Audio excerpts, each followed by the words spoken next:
नमस्कार दोस्तों, आज हम शुरू करने जा रहे हैं अपना एक न्यू टॉपिक। आधुनिक भारतीय भाषाओं के साहित्य का संक्षिप्त परिचय। आधुनिक भारतीय भाषाओं मतलब जो अभी लिखी गई हैं, ठीक है, जो आधुनिक युग में लिखी गई हैं, ठीक है। भारतीय भाषाओं में जो साहित्य है उसके बारे में हम संक्षिप्त में पढ़ेंगे। और ये बहुत ज़्यादा इम्पोर्टेंट चैप्टर है, तो ये टॉपिक आप ज़रूर पढ़ के जाइए। इसमें से क्वेश्चन आपको 15 या 18 मार्क्स का पूछ सकता है, या ये आपसे शॉर्ट में भी जो 10 नंबर वाला आता है उसमें भी आपसे पूछ सकता है, तो ये आप ज़रूर पढ़ के जाइए। सो हम परिचय से शुरू करते हैं। परिचय आधुनिक भारतीय साहित्य का। भारत में 1652 भाषाएं बोली जाती हैं, जिसमें से 22 संविधान की 8वीं अनुसूची में शामिल है। प्रमुख आधुनिक भारतीय भाषाएं हिंदी, मराठी, गुजराती, बंगला या बंगाली, उड़िया जिसे उड़िया या उड़ीसा में क्या बोली जाती है, उड़िया बोली जाती है। असमी और दक्षिण की भाषाओं में कन्नड़, तमिल, तेलुगु, मलयालम, ठीक है, ये सारे। विकास का क्रम कैसा था? पहले वैदिक साहित्य आया, फिर लौकिक साहित्य आया, फिर प्राकृतिक आया, फिर अपभ्रंश की भाषा आई, फिर आधुनिक आर्य भाषा आई। तो ये हमारा विकास का क्रम था। तो उदाहरण दिया है। उदाहरण संस्कृत की मृत्तिका, प्रकृति में मटिया और अपभ्रंश की माटी, और हिंदी की मिट्टी। देखिए, पहले ये नाम था, फिर ये हुआ, फिर ये हुआ, फिर मिट्टी हो गया, ठीक है। अब विशेषताएं पढ़ लेते हैं। ये भाषाएं संस्कृत से शब्द लेती हैं। ये भाषाएं संस्कृत से शब्द लेती हैं, लेकिन स्थानीय प्रभावों से अलग बनी। लिपि देवनागरी, गुरुमुखी, बंगाली आपस में समान, एक भाषा के बोलने वाली दूसरों को आसानी से समझा सीखा सकते हैं।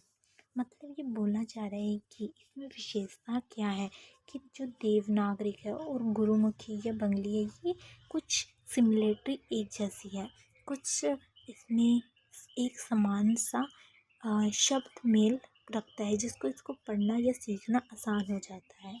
साहित्य महत्व क्या है? इसमें भक्ति, राष्ट्रीय प्रेम, सामाजिक सुधार, आधुनिक विचार जैसे रोमनीय, साम्यवाद, यथार्थवाद, इन भाषाओं के साहित्य को भी समृद्ध करता है, मतलब इसकी भी विशेषताओं पर ध्यान देता है। अपभ्रंश से आधुनिक भाषाओं का विकास किस प्रकार हुआ? अपभ्रंश आधुनिक आर्य भाषाओं की जड़। क्षेत्रीय प्रभावों से इसके रूप बदले, जिसमें नई भाषाएं बनी। सो पहले जो आधुनिक रूप से भाषा आर्य बोलते थे उसकी जड़ बनी, फिर क्षेत्रीय भाषाओं में इसका प्रभाव पड़ा, इसका रूप बदला, और फिर नई भाषाएं बनी। प्रमुख विकास कहाँ से हुआ? प्रमुख विकास, ठीक है, शौरसेनी अपभ्रंश, पश्चिमी हिंदी, राजस्थानी, गुजराती, उत्तर प्रदेश, दिल्ली, हरियाणा, राजस्थान और गुजरात, ठीक है। इसके बाद है पेशची अपभ्रंश, ये लहद और पंजाबी उत्तर पंजाब की ओर बोली गई, ठीक है। प्रचंड अपभ्रंश सिंध, ठीक है, सिंधी या सिंध। खस अपभ्रंश पहाड़ी भाषा या, ठीक है। गढ़वाल तो आपने सुना होगा, गढ़वाल पहाड़ी इलाकों में गढ़वाल की भाषाएं बोली जाती हैं। सो ये हमें उत्तर भारत की अभी भाषाओं का परिचय दे रहे हैं, ठीक है। गढ़वाल आई थिंक यहाँ पहाड़ी इलाकों में या उत्तराखंड इस एरिया में बोली जाती है, ये ने सुना होगा। महाराष्ट्रीय अपभ्रंश, महाराष्ट्र, ठीक है, महाराष्ट्र, कर्नाटका, गोवा और उत्तरी आंध्र, तो मतलब भारत है, ठीक है, ये भारत है। तो इसके मध्य में जो पड़ता है वो महाराष्ट्रीय अपभ्रंश, ठीक है। महाराष्ट्र इधर पड़ गया, कर्नाटका, गोवा नीचे पड़ गया, और ये उत्तरी आंध्र इधर, मतलब बीच की बात कर रहा है, मध्य भारत की। मगधी अपभ्रंश, बिहारी, बंगाली, पूर्वी हिंदी, बिहार, उड़िया और बांग्लादेश। अध मगधी उपवंश, अपभ्रंश, पूर्वी हिंदी, पूर्वी उत्तर प्रदेश और पूर्वी मध्य प्रदेश। समानताएं क्या है इन सब में? तो लिपि, जैसे गुरुमुखी, देवनागरी, बंगाली में असमिया, और इनकी जो शब्दावली में बहुत ज़्यादा निकटता है। क्षेत्रीय प्रभावों में भाषाओं को जोड़ मिलता है। ठीक है। प्रमुख भाषाओं का संक्षिप्त विवरण। ठीक है।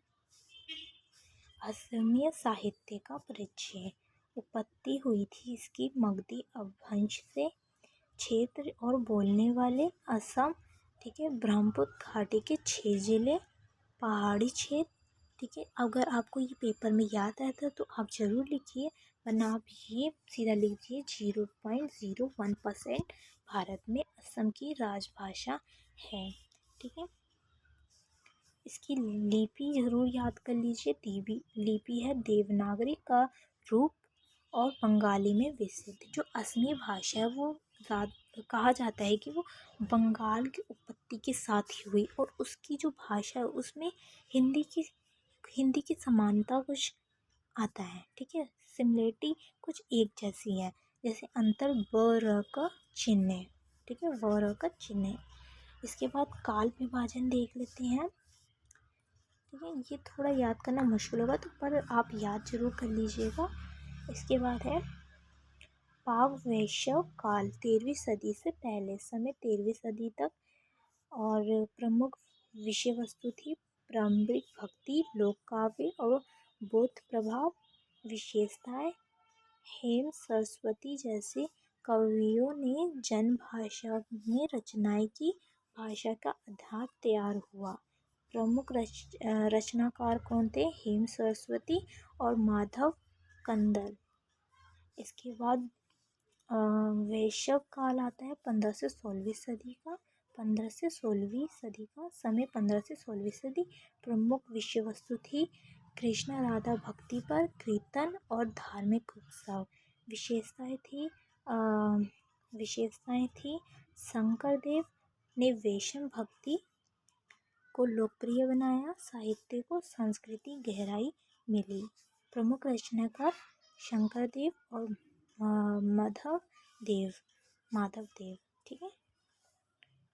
गुरंजी गद्यकाल 17वीं से 19वीं सदी, समय 17 से 19वीं सदी। प्रमुख विषय वस्तु मतलब किस आधार पर बनाएगी? तो इतिहास, ज्योतिष, चिकित्सा और व्यवहारिक लेखन।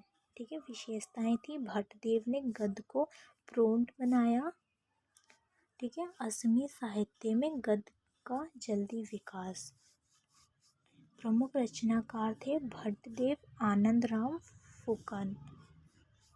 आधुनिक काल 19वीं सदी से अब तक। ठीक है। समय 19वीं सदी से वर्तमान या अभी तक। प्रमुख विषय वस्तु राष्ट्र प्रेम, सामाजिक सुधार। ठीक है। रोमनी साम्यवाद, आधुनिक भावबोध। विशेषताएं 1942 के भारत छोड़ो आंदोलन, 1960-70 के न्यूटन कविता का प्रभाव, सामाजिक राजनीतिक मुद्दों पर लेखन। प्रमुख रचनाकार थे भूपेन हजारिका और इंदिरा गोस्वामी और हेमचंद बरुआ। ठीक है। सो हम इसको एक इसमें पढ़ लेते हैं।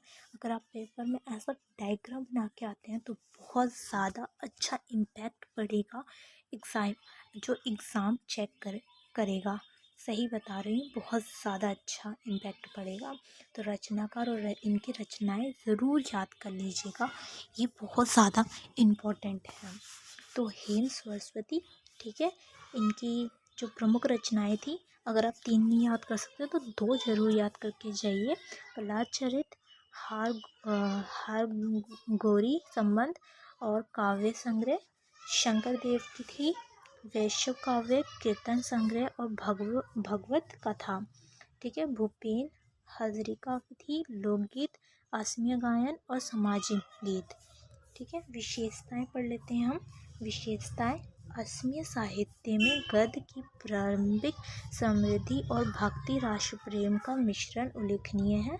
हेम सरस्वती ने प्रहलाद चरित्र से असमिया को लिखित रूप दिया, जिसमें भाषा को साहित्य आधार प्रदान किया।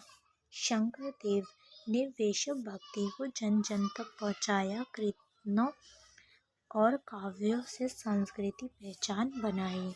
भूपेन हाजरिका ने अपनी गीतों से सामाजिक राजनीतिक मुद्दों को उठाया और असमिया साहित्य को वैश्विक मंच तक लेके गए। अब हम बांग्ला भाषा का परिचय पढ़ेंगे। अभी तक हमने असम भाषा का समय काल पढ़ा, उनकी रचनाएं कौन कौन सी थी, उस काल में कौन कौन से रचनाकार थे, वो कब तक, उसका समय काल कब तक था, उसने क्या भारतीय साहित्य पर अपना सहयोग दिया, हमने ये सब पढ़ा। इसके बाद हम पढ़ेंगे बांग्ला साहित्य का परिचय। ठीक है, उत्पत्ति कहाँ से हुई है, तो इसकी उत्पत्ति भी मगधी अपभ्रंश से हुई है, पूर्वी रूप से। तो हमने असमी की भी पढ़ी थी, वो मगधी अपभ्रंश से हुई थी। क्षेत्र और बोलने वाले, तो हमने ये पढ़ा था कि हम पॉइंट याद करके जाते हैं, वो इजी रहेगा। तो 0.01% था भारत में टोटल जो बोली जाती है। ठीक है, क्षेत्र और बोलने वाले पश्चिम बंगाल और बांग्लादेश। 51 मिलियन बोलने वाले भारत में 8.32%। तीसरा स्थान पश्चिम बंगाल की राजभाषा है।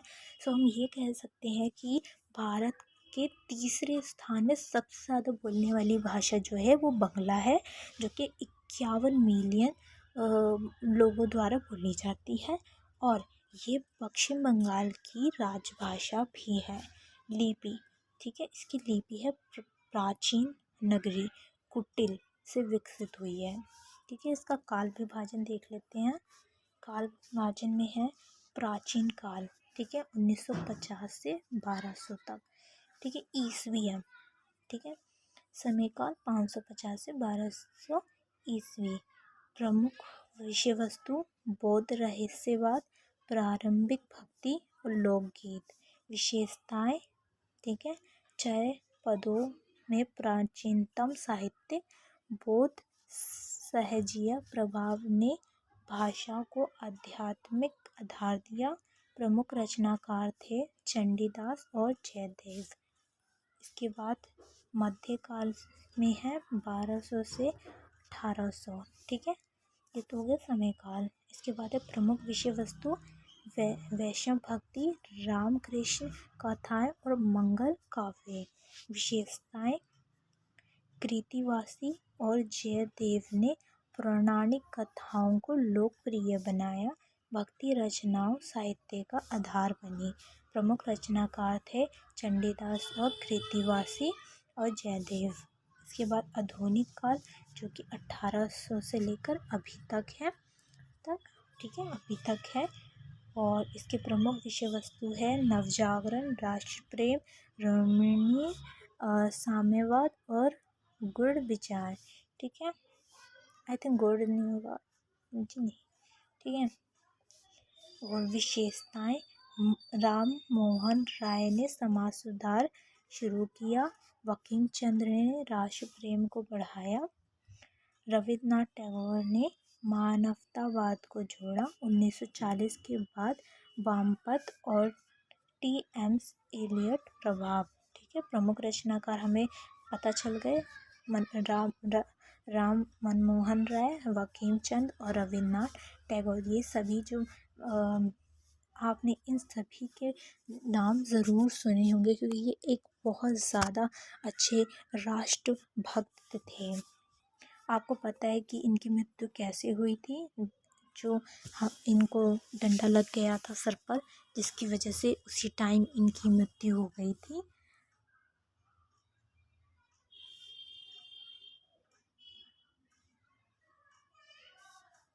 सो हम आगे पढ़ते हैं। सो आप ये डायग्राम ज़रूर याद कर लीजिए और इसे पेपर में ज़रूर बना के आइएगा। ठीक है, रचनाकार और उनकी रचनाएं। ठीक है, चंडीदास जैसे कि पदावली, भक्ति गीत, कृष्ण राधा काव्य, बंकिम चंद्र वंदे मातरम, आनंद मठ और दुगेश नंदिनी और रविन्द्रनाथ टैगोर की गीतांजलि, रक्त करवी और डाकघर। विशेषताएं क्या है? बंगली साहित्य भारतीय भाषाओं की सबसे समृद्ध, नवजागरण और राष्ट्रीय चेतना का केंद्र है। चन्नीदास ने देशभक्ति को भावपूर्ण बनाया और बंगाली की कोमलता को उभारा। बंकिम चंद्र ने वंदे मातरम से स्वतंत्र आंदोलन को प्रेरणा दी। उपन्यासों में भारतीय राष्ट्रीय भावना जोड़ी। रविन्द्रनाथ टैगोर ने गीतांजलि से बंगाली साहित्य को वैदिक पहचान दिलाई। नोबेल पुरस्कार, मानवतावाद और रोमनी काव्य को भी बढ़ावा दिया। ठीक है, अब हम पढ़ेंगे उड़िया। ठीक है, जो कि उड़ीसा की राष्ट्रभाषा है। ठीक है, ये भी मगधी अपभ्रंश से उभरी है और इसके बोलने वाले क्षेत्र जो है उड़ीसा में बोली जाती है उड़िया, और इसकी लिपि देवनागरिक से ही निकली है। काल विभाजन की बात करें तो आधुनिक काल 19वीं से अभी तक। ठीक है, समय 19वीं सदी से वर्तमान। प्रमुख विषय वस्तु राष्ट्रीय जगत, सामाजिक सुधार, सौंदर्य और यथार्थवाद। विशेषताएं गोपबंधु दास ने स्वतंत्रता आंदोलन को प्रेरित किया। कौटिल्य कुमारी ने महिला दृष्टिकोण जोड़ा। प्रमुख रचनाकार थे गोपबंधु दास, नीलकंठ दास, कुंतला कुमारी सावत। ठीक है, प्रमुख रचनाकार और इनकी रचनाएं। ठीक है, तो हमारे गोप दास के जो थे आधुनिक कविताएं और राष्ट्रप्रेमी काव्य, नीलकंठ दास की कविताएं सामाजिक चेतना काव्य, और जो कुंतला कुमारी सावत कविताएं थी वो महिला दृष्टिकोण काव्य पर आधारित थी। उनकी विशेषताएं बात करें, उड़िया साहित्य में राष्ट्रीय और सामाजिक जगत का प्रभाव प्रमुख है। गोपबंधु दास ने कविताओं में स्वतंत्र आंदोलन को प्रेरित किया, राष्ट्र प्रेम को बढ़ावा दिया। ठीक है, नीलकंठ दास ने आधुनिक भावबोध को उड़िया साहित्य में लाया, सामाजिक मुद्दों पर लिखा। ठीक है, कौटिल्य कुमारी सावत ने महिलाओं के दृष्टिकोणों से साहित्य को समृद्ध या जागरूक किया और सौंदर्य और यथार्थ का मिश्रण प्रस्तुत किया। इसके बाद हम पढ़ेंगे गुजराती। आप तो गुजराती के बारे में जानते ही होंगे, कुछ बच्चे हैं जो गुजराती से होंगे, गुजरात से, तो प्लीज़ कमेंट्स में ज़रूर बताइए कि आप कहाँ से हैं और कौन सी भाषा बोलते हैं। गुजराती साहित्य का परिचय। उत्पत्ति। ठीक है, सौरसेनी अपभ्रंश से क्षेत्र बोलने वाले, गुजरात कच्छ से थाना तक 33 मिलियन बोलने वाले, भारत में 5.36%, 7वां स्थान गुजराती की राजभाषा। लिपि है सिरोरेखा हरित देवनागरी। ठीक है, काल विभाजन देखते हैं। प्राचीन काल 12वीं से 14वीं सदी। ठीक है, विषय वस्तु है जैन काव्य, रस, फंगु और पौराणिक कथाएं और विराम। ठीक है, विशेषताएं अपभ्रंश प्रभाव, जैन रचनाएं जैसे शांति भद्र सूरी का भारतेश्वर प्रारंभिक साहित्य। आधुनिक रचनाकार थे शांति भद्र सूरी और विजय चंद्र सूरी। ठीक है, मध्यकाल 17वीं से 15 से 17वीं सदी। ठीक है, और प्रमुख विषय वस्तु थी वैष्णव भक्ति, ज्ञान मार्ग और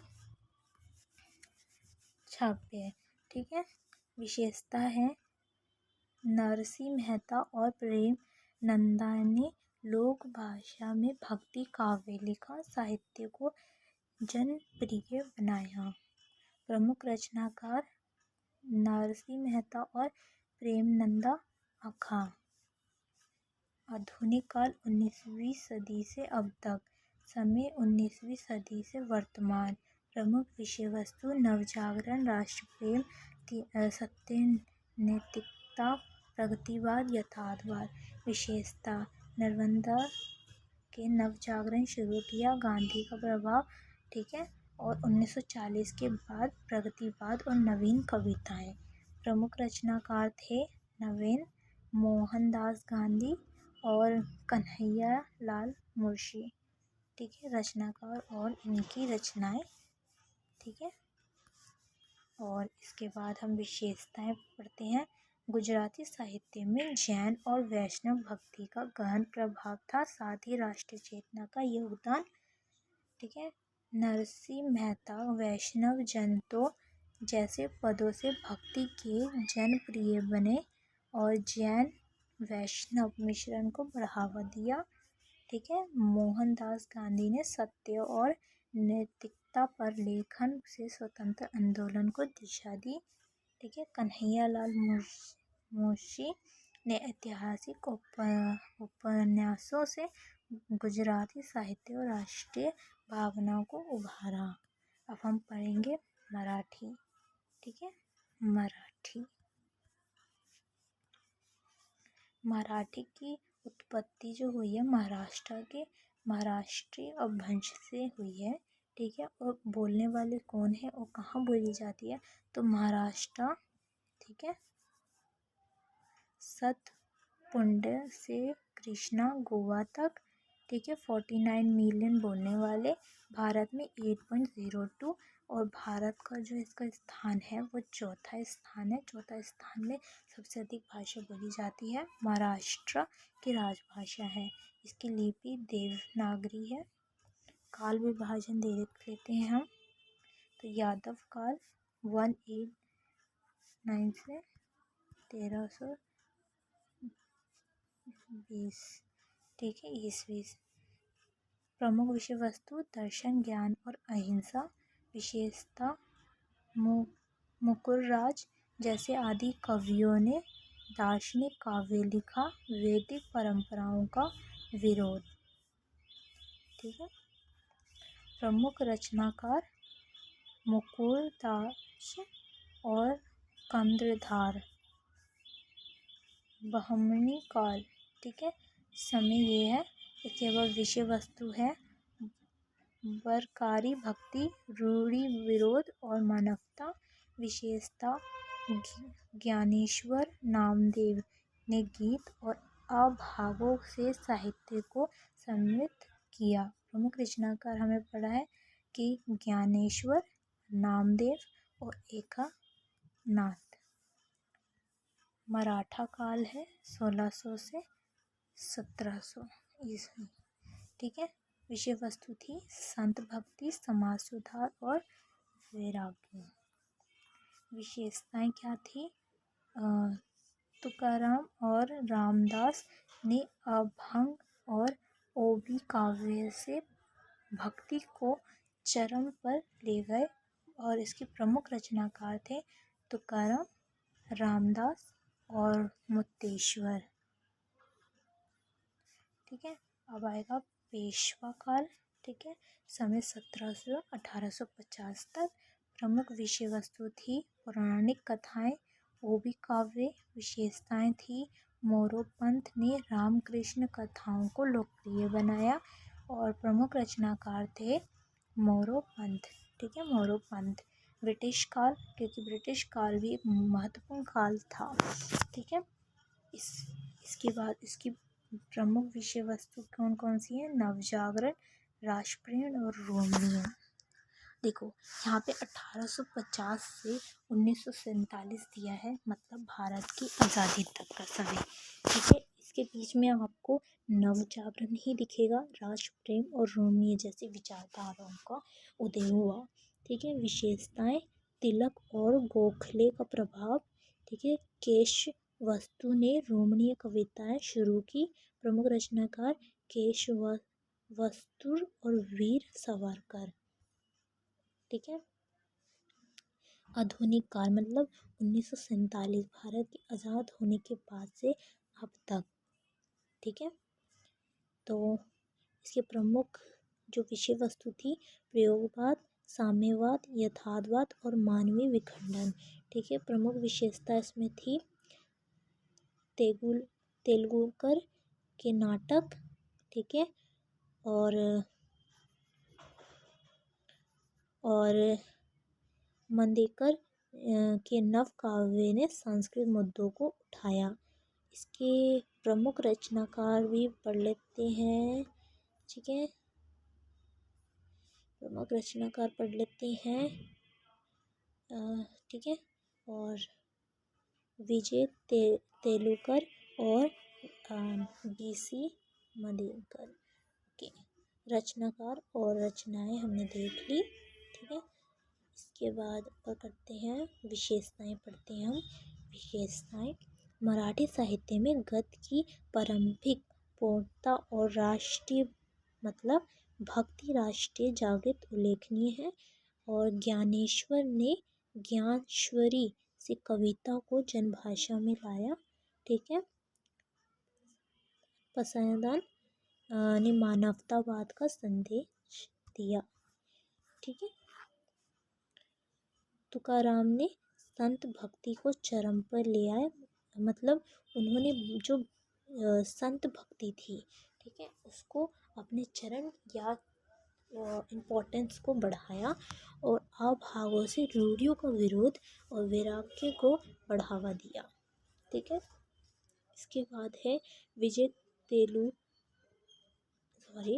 तेलुकर ने आधुनिक नाटकों ने सामाजिक समस्याओं पर प्रयोग किया, मराठी को रंगमंचन की ऊंचाइयों तक ले गए। अब ये आता है हमारा उर्दू साहित्य। उर्दू साहित्य भी इट्स वेरी इम्पोर्टेंट। ये आपके क्वेश्चन में या तो बड़े शॉर्ट या तो आपसे बड़े क्वेश्चन में पूछा जा सकता है, 18 से 15 क्वेश्चन में पूरा पूछा जा सकता है, या आपसे शॉर्ट में पूछा जा सकता है। It's a very important Urdu साहित्य। ठीक है, उत्पत्ति किस तरह से हुई है उर्दू साहित्य की, पहले पढ़ लेते हैं। ठीक है, शोरसेनी अपभ्रंश के परावर्ती लोग खड़ी बोली से और मुगल काल से दिल्ली के आसपास की बोली में अरबी, फारसी और तुर्की शब्दों का मिश्रण हुआ। ठीक है, दक्षिण भारत में दक्षिणी जवान के रूप में प्रारंभिक साहित्य विकास। उर्दू शब्द तुर्की से अर्थ हो या लश्कर। ठीक है, लश्कर तो आपने सुना होगा शब्द। ठीक है, शहंशाह। ठीक है, शहंशाह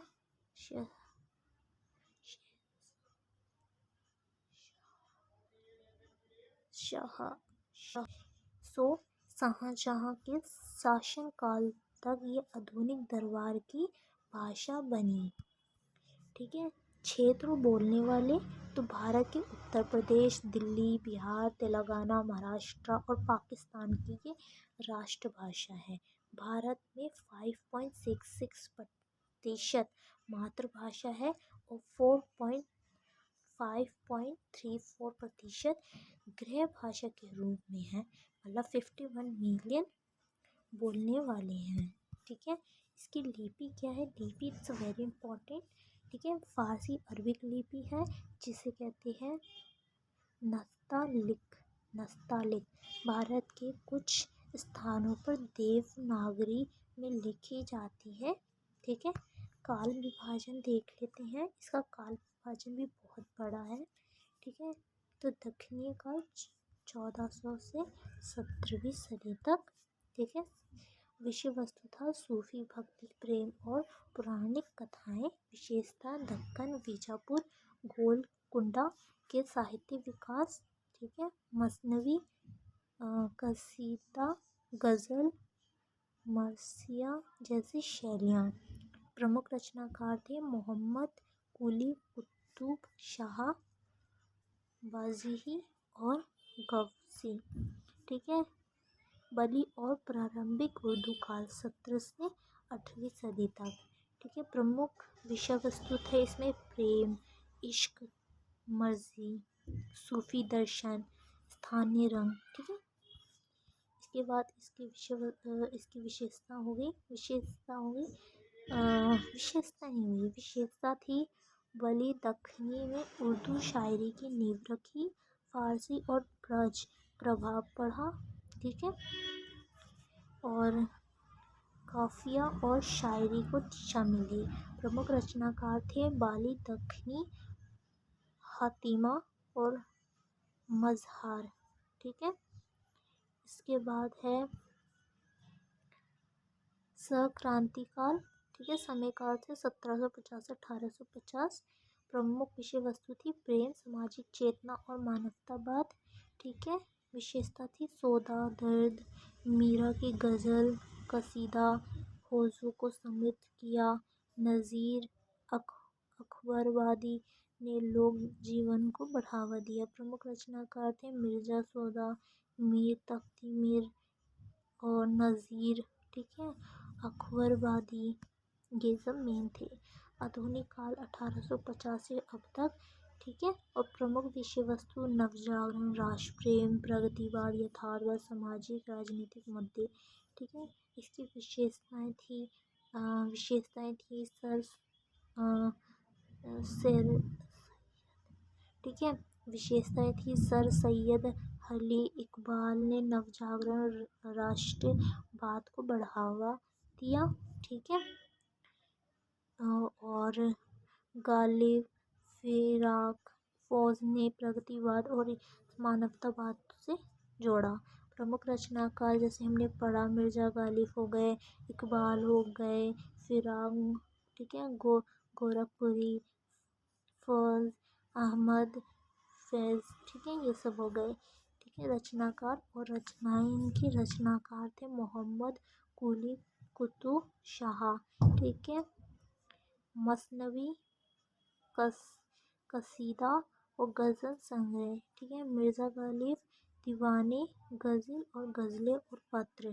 ठीक है, फिराक गोरखपुरी है, गुज़े गुज़े नगमा, नूहे कयानत, शोले गम।